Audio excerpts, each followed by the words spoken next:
চিত্রাঙ্গনা পর্ব সংখ্যা ১ লেখনীতে ইশরাত জাহান জেরিন। মধ্যরাতে ঘুম থেকে উঠিয়ে অষ্টাদশী চিত্রার গায়ে লাল বেনারসি মুড়িয়ে দেওয়া হয়। স্বামীর বয়স ৫০ ঊর্ধ্ব, যার সঙ্গে বিয়ে ঠিক হয়েছে তিনি চিত্রার পরিচিত সহপাঠী রোকসানার পিতা। লোকের স্ত্রী মারা গেছেন আজ ২ সপ্তাহ হয়নি। চিত্রার অন্তরাত্মা ভয়ে কাঁপছে। হৃৎপিণ্ডে ধুকপুকানির শব্দ তাকে নিমিষেই কাবু করছে। কি করবে সে এখন? সে তো সোহাগ ভাইকে ভালোবাসে। তাকে ছাড়া অন্য কাউকে বিয়ে করা চিত্রার পক্ষে অসম্ভব। আচ্ছা, সোহাগ ভাই রুমে গিয়ে তাকে জানিয়ে আসলে কি এই বিপদ হতে লোকটা তাকে রক্ষা করবে? হ্যাঁ, রক্ষা না করে কোথায় আবার যাবে? শত হলো তারই তো প্রেমিক সোহাগ ভাই। ভাবতে না ভাবতেই মামি হুড়মুড়িয়ে আবার রুমে আসেন, সঙ্গে তার বড় ছেলের বউ মারিয়াও। মুখ পুরি, তুই এখনো বসে আসত? তোর আম্মারা আয়সা বুঝি তোরে তৈয়ার করব? মার্জিয়া বেগম গর্জে উঠলেন। দয়া করে এমন করো না মামি, আমি ওই লোককে বিয়ে করতে পারবো না। আমি ওই লোককে বিয়ে করব না, দয়া করো। ঘরের সব কাজ আমি আরো ভালো করে করব, তাও রহম করো মামি, রহম করো। চিত্রা মার্জিয়ার পা ধরে আর্তনাদ করে, তবে এহেন আর্তনাদ মার্জিয়ার হৃদয় ছুঁয়েছে বলে মনে হয় না। চিত্রাকে পাশ কাটিয়ে মারিয়া শাড়িটা ছুঁড়ে মারে তার মুখের উপর। নাটক কইরা লাভ হইব না। আম্মা, আপনি ওরে ধরেন, আমি শাড়ি পরাই। ভাবি, ভাবি, আমি আপনার পায়ে পড়ি, আমার সঙ্গে এমন অন্যায় করবেন না। মারিয়া ধাক্কা মেরে নিজের পা সরিয়ে নেয়, আবারও বলে ওঠে, সব অন্যায় খালি আমরা করি, আর তুমি তো দুধে ধোয়া তুলসী পাতা। এইবারে কাঁধে বৈশা আর কতকাল খাইবা? পরিবারটারে তো ধ্বংস করে ফেলাইছ। শিয়ানা মাইয়া হইয়া ঘর জুইরা থাবড়াইয়া বেড়াও। আমার জামাইটারে তো বশ করার পারো নাই, তাই এখন সোহাগের পেছনে লালাইছ। তোমাকে মতো মাইয়া মানুষটাই আমরা খুব ভালো কইরাই চেনা আছে। যার বাপ মায়ের ঠিক ঠিকানা নাই, তার আবার কিসের হ্যাডাম? মারিয়ার নোংরা কথায় চিত্রার ভেতরটা জ্বলে পুড়ে উঠল। শত্রু আসলে জানে তার দুর্বল দিকটা কোথায়, তাই তো বেছে বেছে সেখানেই বারবার আঘাত করে। সে আর কতবার দুনিয়াকে বোঝাবে তার বাবা মা কোনো অপরাধী না, খারাপ না। মনে মনে সোহাগকে খুঁজছে চিত্রা, তার চিত্রা সদা হয়ে যাচ্ছে। সে কি তাকে বাঁচাতে আসবে না? সে কি কিছুই জানে না? তাকে কি কেউ কিছু জানায়নি? একবার, শুধুমাত্র একবার সোহাগের কাছে যেতে চায় সে। ওই মানুষটা ছাড়া নিজের বৈধতা আর কাউকে দিতে পারবে না চিত্রা। এমন কিছু হওয়ার আগে মৃত্যু শ্রেয়। কি হয়েছে আম্মা? মিজান সাহেব তো বসে আছে, অরে তৈরি করছো? দরজার উপাস থেকে মার্জিয়ার বড় ছেলে মাহাদি হাঁক ছাড়ল। মার্জিয়া দরজা খানিকটা ফাঁক করে মাথা বের করে জবাব দিলেন, এই তো আর একটু, অরে আমি নিয়ে আসতাছি, তুই যা আব্বা। মাহাদি চলে গেল। মার্জিয়া এবার চিত্রার চুলের মুঠি শক্ত করে মুঠোয় পড়ে বললেন, হারামির বাচ্চা, ওঠ ওঠ কইলাম। বসার ঘরে ৫-৬ জন পুরুষ মানুষ বসে আছে, তার মধ্যে মাহাদি, মিজান সাহেব, কাজী সাহেব সহ আরও কয়েকজন লোক। মিজান সাহেব ঠিক বিয়ে করতে এসেছেন নাকি মাঝরাতে চিত্রাকে মোটা টাকায় কিনে বর্ডার পাচার করতে এসেছেন, সেটা তিনি নিজেই ভালো জানেন। এলাকার সবাই জানে নারী পাচারের সঙ্গে তার কোনো না কোনো হাত আছে, তবে এখন অবধি কোনো প্রমাণ পাওয়া যায়নি। মিজানের লম্বা চওড়া শরীর, কালো কুতকুতে গায়ের রং, লালচে পান খাওয়া দাঁত, হাসি বিশ্রী, হাসতে গেলে মুখ থেকে পানের পিক ছিটকে আসে। কই মাইয়া, কই মাহাদি? আসতেছে, একটু দাঁড়ান। এখানে কি দাঁড়াইতে আসছি? সময় নাই হাতে। এই মাইয়ার বদলে কিন্তু মোটা টাকা দিছি, সেটা ভুইলা যাও না। মাহাদি একটু বিরক্তি নিয়ে চিত্রার রুমের দিকে তাকাই। ফুট করে রুমের দরজা খুলে যায়। ভেতর থেকে বেরিয়ে আসে লাল শাড়ি পরা একটা মেয়ে, মাথায় ঘুমটা। মারিয়া শক্ত করে চিত্রার বাহু ধরে আছে। চিত্রার ফর্সা মুখখানা কাঁদতে কাঁদতে লাল হয়ে ফুলে উঠেছে, এখনো চোখ দিয়ে জল গড়িয়ে পড়ছে। চিত্রা একটিবার চোখ তুলে দেখার চেষ্টা করলো, তার সোহাগ কোথায়? কেন সে এখানে নেই? বুক মুচড়ে আসছে তার। চিত্রাকে বসানো হলো সোফায়। মামা কোথায়? দু চোখ একটিবার মামাকে খোঁজার চেষ্টা করলো। সে কি তার চিত্রাকে রক্ষা করবে না? কিন্তু কেমন করে বা রক্ষা করবে? মামা যে নড়াচড়া থেকে শুরু করে কথা বলার শক্তি হারিয়ে বিছানায় পড়ে আছে। চিত্রার কষ্ট তার বাবার নজর হয়তো ঠিকই কাড়ে। মাঝে মাঝে চিত্রার অসহায় মুখটির দিকে তাকিয়ে দু চোখ থেকে জল গড়িয়ে পড়ে মঞ্জুর কাঁদিয়ে। হইছে, এমনিতে অনেক দেরি হয়ে গেছে। কাজী সাহেব জলদি বিয়া পড়ান। বউ নিয়ে আমারে আবার আজকেই কুমিল্লা যাইতে হইব। রাইতেই রওনা হইমু, বলল মিজান। মিজানের কাঁধে হাত থেকে পাশে থেকে আরেকজন লোক বাঁকা হেসে বলল, কি মিয়া, বিয়া কইরাই কুমিল্লা কেন যাইবা? বাসর করবা না? নাকি আগের মতন এখন আর জোর নাই? ও হো হো করে লোকটি হেসে ওঠেন। পাশে বসে থাকা বাকিরাও হাসেন, যেন একটু আগে খুব গর্ব হওয়ার মতো কথা হয়েছে এখানে।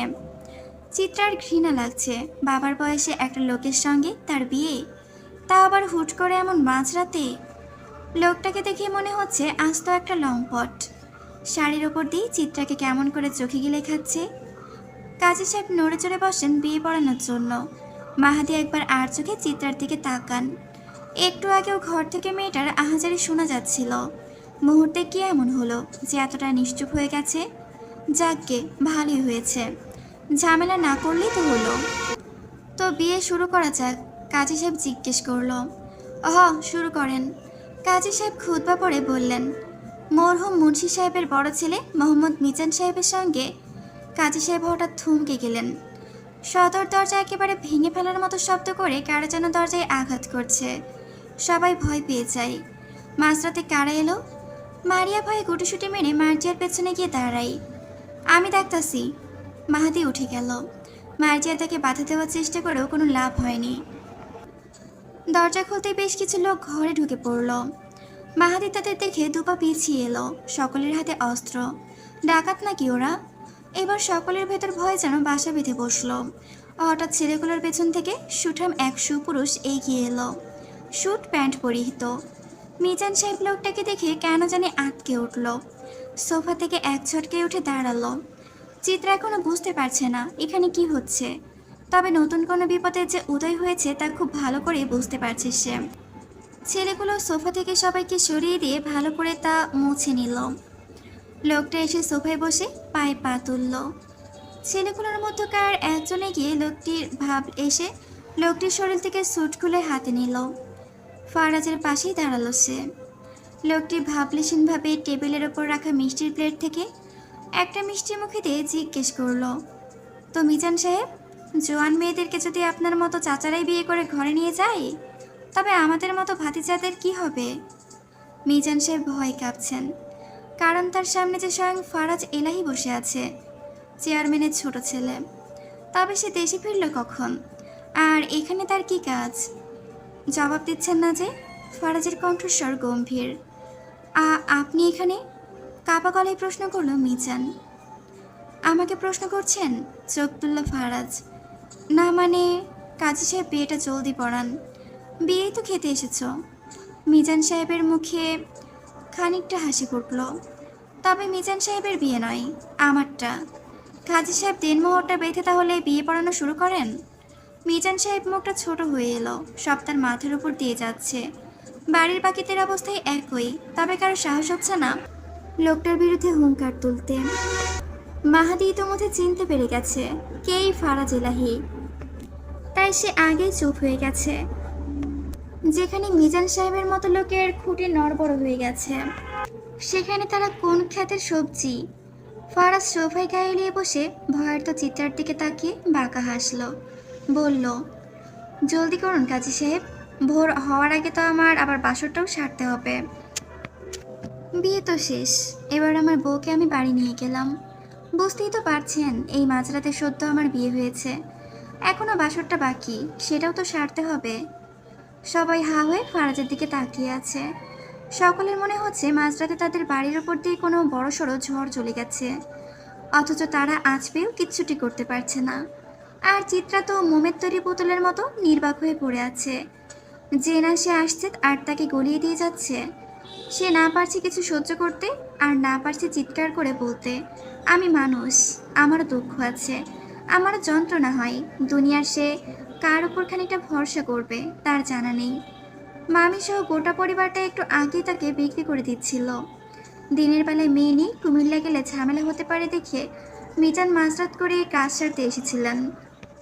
কুমিল্লায় নিয়ে মিজান হয়তো চিত্রাকে কিছুদিন নিজের কাছে রাখত, তারপর তাকেও চোরাপথে দুবাই কিংবা অন্য কোনো দেশে পাচার করে দিত। তবে এখানে বসে থাকা কেউ একবার জানতে চাইল না অসহায় চিত্রা কেন বাপের বয়সী লোকের সঙ্গে বিয়েতে রাজি হয়ে গিয়েছিল?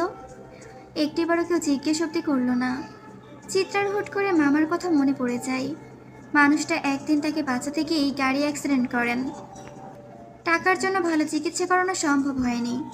লোকটির ওপর আগে থেকে অনেক ঋণ জমা আছে। এখন যদি মামার জন্য নিজের সুখ চিত্রা বিসর্জন করতে না পারে, তবে তো সম্পর্কের সঙ্গে বেইমানি করা হবে। মামার চিকিৎসার টাকার কথা ভেবেই তো রাজি হয়েছিল চিত্রা। কিন্তু মাঝ থেকে আরেকটা ঢেউ এসে সবকিছু নিজের আধিপত্যে ধ্বংস করে চলে গেল। তবে লোকটার চোখে কোনো করুণা আছে কিনা চিত্রার জানা নেই। আপাতত সে জানে এই লোকটাই তার সব, তার অভিভাবক, তার বৈধ পুরুষ। তবে 3 অক্ষরের কবুলে সম্পর্ক হলেও ভালোবাসা তো হয়ে যায় না। নিজের প্রতি ঘৃণা হচ্ছে চিত্রার। সোহাগের সঙ্গে সে তো অন্যায় করে ফেলেছে। সোহাগ যদি জানতে পারে চিত্রা আজ তার কথা না ভেবেই এত বড় সিদ্ধান্ত নিয়েছে, তখন কি হবে? চিত্রা জানে তার উল্টে যাওয়া জীবন আর ঠিক হওয়ার নয়। এমন কপাল নিয়ে কেউ জন্মায়? মানুষ এত অভাগা হয়? চিত্রার চোখের কোণে জল। বাড়িতে সোহাগ নেই, চিত্রার জানা নেই সে কোথায় আছে। বাসাতেই ছিল সে, কিন্তু এখন আর নেই। থাকলে কি চিত্রার এমন পরিস্থিতির পরেও বেরিয়ে আসতো না? গাড়িতে ওঠার আগে মামাকে শেষবারের মতো দেখতে চেয়েছিল চিত্রা, তবে ফারাজ এলাহি দেখতে দেয়নি। তার হাতে নাকি সময় নেই। অন্ধকার রাতে হাজারো স্মৃতি মোড়ানো বাড়িটিকে একবার নয়ন ভরে দেখল সে। তারপর শাড়ির সামনে গাড়িতে উঠে বসলো ফারাজের কালো মার্সিডিজ। আগে পিছিয়ে আরও 2টি গাড়ি, অস্ত্র হাতে দাঁড়িয়ে থাকা লোকগুলো সেই সব গাড়িতে উঠে বসলো। গাড়ি ছেড়ে দিল। চিত্রা জানে না তার গন্তব্য কোথায়। ভাগ্য তাকে কোথায় নিয়ে যাচ্ছে, কি লেখা আছে তার অভাগা কপালে। কান্নাকাটি বন্ধ করো বাল। মেয়ে মানুষের কান্না আমার সহ্য হয় না, খুবই বিরক্তিকর। তোমার তো খুশি হওয়ার কথা, বুড়োর বউ না হয়ে তুমি এলাহি বাড়ির ছোট বউ হয়েছ। ফারাজের টান টান গলার স্বর। চিত্রা আঁচল দিয়ে চোখের জল মুছে ফারাজের দিকে তাকায়, জিজ্ঞেস করে, আপনি কে? আমাকে বিয়ে করলেন কেন? ফারাজের হাতে সিগারেটটাই শেষ টান দিয়ে জানালার গ্লাস নামিয়ে টোকা মেরে অন্ধকার অজানায় ছুঁড়ে ফেলে। কপাল চুলকে জবাব দেয়, কৈফিয়ত জিনিসটা আমি বড্ড অপছন্দ করি। ফার্দার আমায় এভাবে হুটহাট প্রশ্ন করবে না মিসেস এলাহি। আর আমি কে সেটা জানানোর জন্যই তো বিয়েটা করলাম। তোমারও তো জানার হক আছে তোমার স্বামী কে। ডোন্ট ওয়ারি, আজ হয় না হয় কাল অবশ্যই জানতে পারবে। হাসলো ফারাজ। ফারাজকে ভালো করে একবার পরখ করলো চিত্রা। গায়ে সাদা শার্ট, কালো একটা প্যান্ট পরা। গায়ের স্যুটটা খোলার পর আর পরেনি। হাতের কবজিতে রোলেক্স ঘড়ি। চোখের মনি কালো নাকি বাদামি কে জানে। অদ্ভুত রং, গালে চাপদাড়ি, উজ্জ্বল চেহারায় আভিজাত্য আছে বলতে হবে। উরুর ওপর রেখে ল্যাপটপে কে যেন ঘাটাঘাটি করছে। চিত্রার চোখ নামিয়ে জানালার দিকে তাকাই। ভেতরটা আবারও তার ভেঙে আসছে। চিনে না জানে না এমন একটা লোকের সঙ্গে তার বিয়েটাও হয়ে গেল। আবার কবে এই বাড়িতে আসবো? মামার সঙ্গে এখনো দেখা করতে পারিনি। ফারাজ এক ঝটকায় ল্যাপটপ বন্ধ করে চিত্রার দিকে তাকাই। এই বাড়ি? এখনো তো এলাহি বাড়ি গেলেই না, এরই মাঝে এই বাড়ি আসার নাম নিচ্ছ? ভুলে যাও। ভুলে যাব? ফারাজ এগিয়ে এসে চিত্রার গালে হাত বুলিয়ে থুতনি চেপে ধরে। হ্যাঁ, এই বাড়ির নাম ঠিকানা সব স্মৃতি ব্রেনের স্টোরেজ থেকে পার্মানেন্ট ডিলিট মারো। তা না হলে তোমার ব্রেনটাকে আমি রিসেট মারলে কিন্তু নিজের নামটাও ভুলে যাবে। মিসেস চিত্রাঙ্গনা চিত্রা এলাহি। এলাহি চিত্রাকে ছেড়ে দিয়ে গাড়িতে রাখা মদের বোতলের কর্কটা খুলে গটগট করে মদ গিলে মুহূর্তে গাড়িটা বৃষ্টিগন্ধে লেপটে যায়। ভয়ে কেঁপে ওঠে চিত্রার শরীর। লোকটার গলার স্বর গম্ভীর হলেও কেমন যেন বিষ মিশে আছে সেখানটাই। ভয় করছে চিত্রার, খুব ভয় করছে। তবে কেন জানি মনে হচ্ছে তার পাশে বসে থাকা মানুষটা তার নারী নক্ষত্র দেখেই এখানে হিসেব কষতে এসেছে। পাক্কা খেলোয়াড় সে। বসার রুমের সবাই নির্বাক বসে আছে। মার্জা গর্জে ওঠে। মিজান সাহেবকে জিজ্ঞেস করলেন, ভাই কি হইল এসব? ওই স্যারা ক্যাডা? আর হ্যাঁ, তো আপনার সামনে ওই মায়ারা বিয়া করে নিয়ে গেছে। চুপ কইরা বসেছিলেন কেন আপনি? বইসা থাকবো না তো কি করমু? জানের প্রতি মায়া সবার আছে। এলাহি বাড়ির পোলার বিরোধিতা কইরা কি মারা খাইমু নাকি? আগে যদি জানতাম ফারাজ এলাহির এই বাড়ির মায়ার ওপর নজর আছে, তাইলে ভুলেও এখানে আসতাম না আমি। এখন আমার ভয় করতেছে, ভয়। কি বলতেছেন? তারে তো আমরা চিনি না, আজ প্রথম দেখলাম, বলল মারিয়া। চিনেন না, এখন ঠিকই চিনবেন। আর এমন চেনা চিনবেন কখনো ভুলতেও পারবেন না। আল্লাহ জানে তাগো লগে কিসের ঝামেলা আপনাগর। চিত্রার কপালে তো ভাঙন লাগছেই, সঙ্গে আপনারাও ভাঙা যাইবেন। মিজান সঙ্গে আনা লোকেদের নিয়ে উঠে দাঁড়াই। রাতের মধ্যে গ্রাম ছাড়তে হবে তাদের। ফারাজের নজর বাজ পাখির মতো, আর মতলব শকুনের মতো। তাকে দিয়ে ভালো কিছু আশা করা যায় না। কখন কোন দিক দিয়ে মারবে বুঝে ওঠাও দায়। সবাই চলে যাওয়ার পর মাহাতি ধাপ করে মাটিতে বসে পড়ল। মাথা কাজ করছে না তার। কি হয়ে গেল একটু আগে? সে একটু বিরোধিতা করার সাহস পায়নি। কিন্তু কেন? মারিয়া দৌড়ে স্বামীর কাছে গিয়ে তার কাঁধে হাত রেখে হাউমাউ করে বলে, কি হয়েছে তোমার, কি হয়েছে? মার্জিয়াও ছেলের কাছে যান, তারও একই প্রশ্ন। মাহাতি নিতে চুল খামচে ধরল, বিড়বিড় করে বলল, সব শেষ। এখনো তো কিছুই হয় নাই, হইব, ধ্বংস হইব সব। ফারাজ এলাহি আম্মা মানুষ না, জানোয়ার। সবাইকে শেষ কইরা ফেলবো। আচ্ছা আম্মা, সোহাগ কই? ঘণ্টাখানিক পর গাড়ি থামলো এলাহি ম্যানশনের সামনে, জমিদার বাড়ি। এলাহিদের পূর্বপুরুষগণ জমিদার ছিলেন, নামি দামি জমিদার। সেই সব কথা এখন কেবল পুরনো গল্প মাত্র। তিনতলা বিশিষ্ট একটা ভবন। কিশোরগঞ্জ শহরের মাঝ বরাবর এই বাড়ির অবস্থান হলেও বেশ দৃষ্টিনন্দন। চিত্রা কাঁদতে কাঁদতে কখন যে ঘুমিয়ে পড়েছে তা সে নিজেও জানে না। দুজন মহিলা কাজের মেয়ে ঘুমন্ত চিত্রাকে জাগাতে আসলে ফারাজের বাজের মতো দৃষ্টি তাদের থামিয়ে দেয়। ফারাজ সবাইকে ধীর গলায় বলে, ওর ঘুম যদি কারোর শব্দে ভাঙে তবে এখানেই পুঁতে কবর দিব। কারোর আর সাহস হয়নি ঘুমন্ত চিত্রার কাছে যাওয়ার। ফারাজ আস্তে করে চিত্রাকে পাজা কোলে তুলে নিঃশব্দে সিঁড়ি বেয়ে দোতলার ঘরটায় যায়। দোতলার সবচেয়ে বড় ঘরটা ফারাজ এলাহির। যদিও এই বাড়িতে তার কম আসা যাওয়া, বরং ঢাকায় অবস্থিত ফারাজ নিবাসে তার বেশি থাকা হয়। আর বাংলাদেশে ফারাজ থাকেই বা কতদিন? বিদেশেই তো তার সব কাজ, সেখানেই তার আসল বসতি।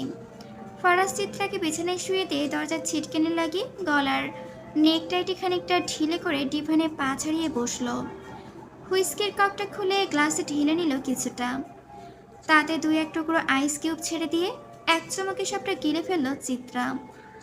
চিত্রা নিজেকেও কি জানে সে এমন গভীর ঘুমে কি করে মগ্ন হলো জানে না। আর ফারাজ তাকে না জানালে সে জানতেও পারবে না যে গাড়িতে ফারাজ তাকে যে পানির বোতলটা দিয়েছিল তাতে স্লিপিং ড্রাগস মিশ্রিত ছিল, তবে সামান্য একটুখানি। ক্লান্ত শরীর ছিল বলে ড্রাগস চিত্রাকে ভালোই জব্দ করেছে। ফারাজের চোখ চিত্রার ধপধপে ফর্সা পেটের দিকে চায়। শাড়িটা সরে যাওয়াতে পেট দেখা যাচ্ছে। ফারাজ সিগারেট জ্বালিয়ে চিত্রার দিকে এগিয়ে যায়, বাম হাতে তার হুইস্কির বোতল। চিত্রা তখনও ঘুমে বিভোর। ফারাজ কিছুক্ষণ চেয়ে থেকে দেখল চিত্রাকে। নিষ্পাপ একটা চেহারা। অভাগীদের সাহসী হওয়াও ভালো না, আর বেশি দয়ালু হও তো মোটেও না। তোমরা সুন্দররা আসলেই একটু বেশি বোকা, নিজের কবর নিজে খুঁড়তে বেশ পটু। ফারাজ চোখে পড়ে চিত্রার ওপর। এক শান্তিতে তোমাকে কি করে ঘুমাতে দিই বলো, যেখানে তুমি নিজে আমার ঘুম বরবাদ করে ঘুমাচ্ছ। ফারাজ হুইস্কির বোতল কাত করে ঘুমন্ত চিত্রার মুখের ওপর ঢেলে দেয়। ঘুমন্ত চিত্রার ধরপড়িয়ে জেগে ওঠে, মুখ বুক সব ভিজে গেছে। ওপস, সরি ডার্লিং, গ্লাস ভেবে তোমার মুখে ঢেলে দিয়েছি, আই মিন হুইস্কি। শাড়িটা বদলে আসো। চিত্রার ঘুম এক নিমেষেই হাওয়া। কাশতে কাশতে জীবন শেষ। কি বাজে গন্ধ, উটকো একটা বাজে গন্ধ। চিত্রা আবারও কান্না করে উঠল। আমাকে ছেড়ে দিন, দয়া করে আমাকে ছাড়ুন, আমি চিরকৃতজ্ঞ হয়ে থাকবো। ও মা, বউ আমার এসব কি বলে?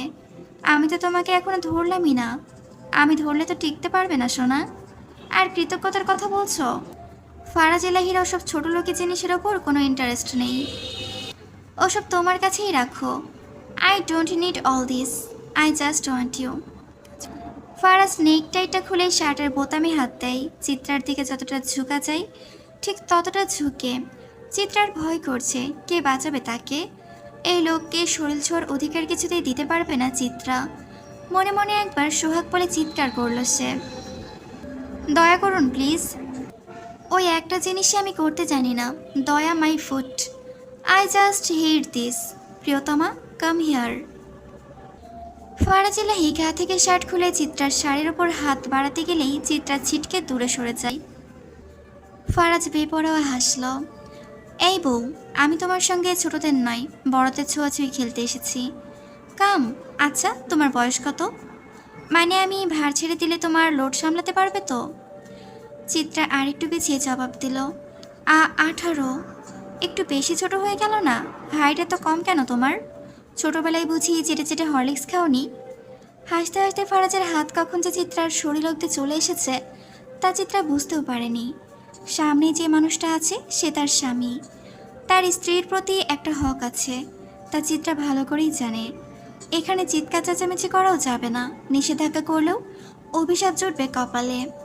চিত্রা চোখ মুখ খিচে ঘাপটি মেরে বিছানার চাদর খামচে ধরে। ফারাজ চিত্রার কাপা ঠোঁটের স্পর্শে নিজেকে সঁপে দিতেই এগিয়ে আসে, তবে ঠোঁট রাখার আগ মুহূর্তে ফোনের শব্দে তার মেজাজ বিগড়ে যায়। কপাল কুঁচকে সে বেডসাইড টেবিলের ওপর থেকে হাত বাড়িয়ে ফোনটা নিয়ে রিসিভ করে। মুহূর্তে তার মেজাজ তুঙ্গে উঠে যায়। গায়ে শার্ট জড়িয়ে জলদি সে উঠে পড়ে। চিত্রা বুঝতে পারছে না হঠাৎ কি হলো, তবে খারাপ কিছু একটা যে হয়েছে তা সে হাড়ে হাড়ে উপলব্ধি করছে। যদিও খুশি খুশি লাগছে, কারণ ফারাজ ইলাহির হাত থেকে তো নিস্তার পাওয়া গেছে। এত খুশি হওয়ার প্রয়োজন নেই। আমি ছাড় দিয়েছি এর মানে ছেড়ে দিইনি। সময় হলে আরও নির্মমভাবে তোমায় ধরবো, তখন তুমি ঝরে পড়বে যেমনই ঝরে ভোরের শিউলি। আন্ডারস্ট্যান্ড? ফারাজ রুম থেকে বেরোনোর আগে চিত্রাকে আরেকবার হুঁশিয়ারি করে, যেভাবে যেমনভাবে রেখে যাচ্ছি তেমনভাবেই যেন এসে পাই। আই রিপিট, যেমনভাবে রেখে যাচ্ছি তেমনভাবেই যেন এসে পাই। হাতে আমার বেশি সময় নেই। এসে তো আমাকে বাসুটাও সারতে হবে, তাই না? আসার সময় তোমার জন্য পেইন কিলার নিয়ে আসবো। বুঝতেই তো পারছো আমার 30 বছরের কামনা এক রাতে সহ্য করা তোমার পক্ষে অত সহজ হবে না। কিন্তু চিন্তার কিছু নেই, আমি আবার মানুষকে অভ্যস্ত করে তুলতে পারদর্শী। জানোই তো, মানুষ আবার অভ্যাসের দাস। অভ্যস্ত হলে সব সহ্য করতে পারে। অন্ধকার রাত, মিহি চাঁদের আলো। ট্রলার ধীর গতিতে ব্রহ্মপুত্র নদের উপর দিয়ে ভেসে যাচ্ছে। নদী থেকে পানির কেমন যেন একটা উটকো গন্ধ নাকে আসছে। ভোর হতে এখনো অনেকটা সময় বাকি। রাতের অন্ধকারে নদীর জলকে দেখতে কেমন কালো আর ভয়ঙ্কর দেখাচ্ছে। ট্রলারে আত্মারা একটা লোক পড়ে আছে। দুজন যুবক তাকে আবার শক্ত করে ধরে রেখেছে। লোকটার ডান হাত আর বাঁ পা দুটো কেটে দুটুকরো করে তার সামনেই বিছিয়ে রাখা হয়েছে। শরীরে শক্তি নেই, এত বছর ধরে কামাই করা রক্তগুলো চোখের সামনে গলগল করে বেরোচ্ছে। তবে লোকটার চোখ ফেলে সে দৃশ্য দেখার শক্তি নেই। শক্তপোক্ত একটা তাগড়া পুরুষ লোকটার সামনে এসে দাঁড়ায়। সাদা একটা পাঞ্জাবি পরিহিত সে, গলায় তার কালো রঙের মাফলার ঝুলানো। লম্বা চওড়া আকর্ষণীয় সুঠামদেহী গঠন। লোকটি তার বাঁ পা আধমরা ব্যক্তির ডান হাতের কাটা অংশে কষিয়ে একটা চাপ দেয়। আহত লোকটার মুখ থেকে ভোঁতা গঙ্গানির শব্দ বেরিয়ে আসে। চিৎকার করার মতো শক্তি তার শরীরে আর বেঁচে নেই। কোন হাত দিয়ে মাল চুরি করছোস রে শালা? ডান হাত দিয়া? কিন্তু ওইটা তো আমি কাইটা ফেলাইছি। না না, মনে হয় বাম হাত দিয়া মাল চুরি করছোস। শুনছি তুই নাকি আবার বা হাত দিয়া গিলোস। নিশ্চয়ই মালটাও বা হাত দিয়ে সবার করছোস। মাফলার পড়া লোকটি তার পেছনে দাঁড়িয়ে থাকা 27-28 বছরের যুবক বিল্লালের দিকে হাত বাড়ালে সে একটা রামদা এগিয়ে দেয়। লোকটা এবার উঠে দাঁড়ায়, চারিদিকে একবার চোখ বোলাই। কি অদ্ভুত সুন্দর হয় রাতের পরিবেশ। স্মিত হেসে ঘাড়ে হাত বুলাই সে। তারপর এক ঝটকায় রামদা দিয়ে লোকটির বাম হাতে একটা কোপ বসায়। আহত লোকটি এবার আল্লাহ বলে একটা চিৎকার করে, কিন্তু তাতে কারো কোনো ভ্রুক্ষেপ নেই। লোকটা একটা সিগারেট ধরিয়ে বড় করে টান দেয়, ধোঁয়া ছেড়ে দেয় নদীর বুকে। নিজের সাদা পাঞ্জাবিটা রক্তে গটগট করছে। সেই রক্তের দিকে লোকটি তাকিয়ে বলল, বাহ, তুই আমার মাল চুরি করস? তোর কোয়েলজাটা না দেখলে কি চলে? তোর কোয়েলজাটা দেখানোর খুব শখ আমার। বিল্লাল লম্বা রামদাদা দিত যে এটা নতুন আনছি, আমি তার কোয়েলজাটা দেখমু। কত বড় কোয়েলজা তার, না দেখলে কি চলে? ক দে, জলদি দে। লোকটা হাতে সিগারেটটা অন্ধকার নদীতে ছুঁড়ে ফেলে আধমরা লোকটির দিকে তাকাই। লোকটাকে চেপে ধরে রাখা ছেলেদের মধ্যকার একজন তার চুলের মুঠি চেপে ধরল। তারপর সামনে দাঁড়িয়ে থাকা ব্যক্তিকে জিজ্ঞেস করলো, আগে কোয়েলজা বের করবেন নাকি খোদার নামে জবাই দিবেন? ছি ছি, চোররে কেউ খোদার নামে জবাই দেয়? পাপ লাগবো শালা। আর এত সহজে জবাই দিয়া মুক্তি দিমো কেন রে? আমি তো ওরে আদর কইরা বুক ছিঁড়া কোয়েলজাটা বাইর করবো। আর তারপর আমি চুরি করি নাই, জীবন ভিক্ষা দেন, আকুতি করলো আহত আধমরা লোকটি। তুমি শালা মরার আগেও মিশা কথা কও কেন? খোদার ভয় নাই? শালা পালপাকনা ভণ্ড। এক মুহূর্তে লোকটার গলার স্বর বদলে যায়।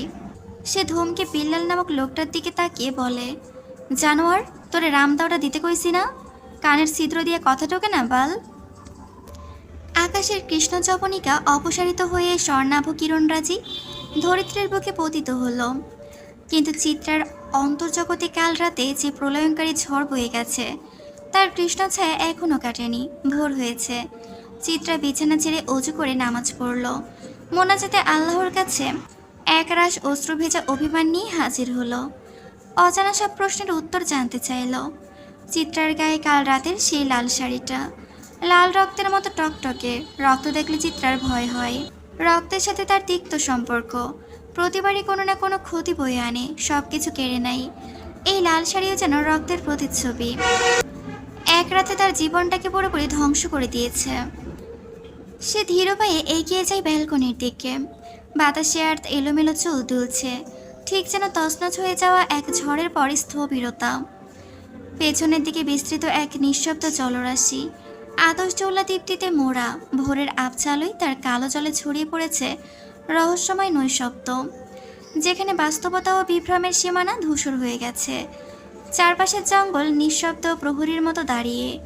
বাঁশবাগানের দীর্ঘ সরু দেহগুলি কুয়াশার আবরণে অর্ধেক দৃশ্যমান, অর্ধেক অদৃশ্য। ঠিক বাতাসের স্নিগ্ধ স্পর্শে পাতাগুলো কেঁপে উঠছে, আবার থমকে যাচ্ছে। চিত্রা এক মুহূর্তের জন্য স্থির হয়ে শোনার চেষ্টা করে দূর থেকে ভেসে আসা কোনো অশরীরী আহ্বান। হুতুম প্যাঁচা ডাকছে। ভোরের অস্পষ্ট আলোয় পুকুরে জলে আলোর রেণু পড়ে। দক্ষিণের খোলা হাওয়ায় হঠাৎ চিত্রার এলোমেলো খোলা চুলগুলো আবারও দোল খেয়ে নেচে ওঠে। কতক্ষণ যে এক ধ্যানে চিত্রা সে কালো পুকুরের দিকে তাকিয়েছিল, সেদিকে তার খেয়াল নেই।